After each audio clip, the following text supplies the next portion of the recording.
کہ جب اللہ ہمیں حکم کرتا ہے کہ نبی صلی اللہ علیہ وسلم کی شریعہ پہ چلو، ان کی سنت پہ چلو،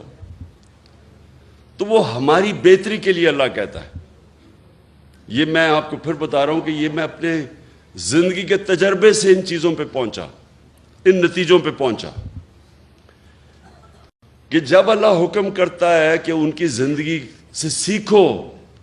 ان کی سنت پہ چلو، تو اللہ کیا کہہ رہا ہے؟ اللہ ہمیں کیا، کیونکہ ہمارے سے پیار کرتا ہے اللہ، وہ اپنی مخلوق سے سب سے زیادہ پیار کرتا ہے، تو وہ ہمیں وہ راستہ دکھا رہا ہے جو راستہ انسان کے عروج کا ہے، کیونکہ دنیا کی تاریخ میں نہ کوئی وہ انسان اس عروج پہ پہنچ سکتا ہے، نہ کبھی پہنچے گا جو ہمارے نبی صلی اللہ علیہ وسلم پہنچے،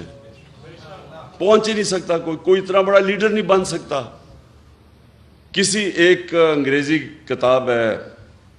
کہ دنیا کے جو 100 سب سے عظیم لوگ، انگریزی کی کتاب ہے، ولیم ہارٹ انگریز نے لکھی ہوئی ہے، اس میں وہ کتاب 100 انسانوں کی بات کرتا ہے کہ دنیا کے سب سے عظیم انسان تھے، اس میں جو وہ سب سے نمبر 1 رکھتا ہے وہ ہمارے نبی صلی اللہ علیہ وسلم کو رکھتا ہے۔ کیوں رکھتا ہے؟ کیونکہ کسی انسان نے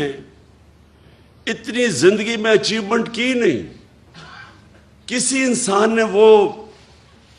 دنیا کے اندر اس کو وہ عروج ملا ہی نہیں، وہ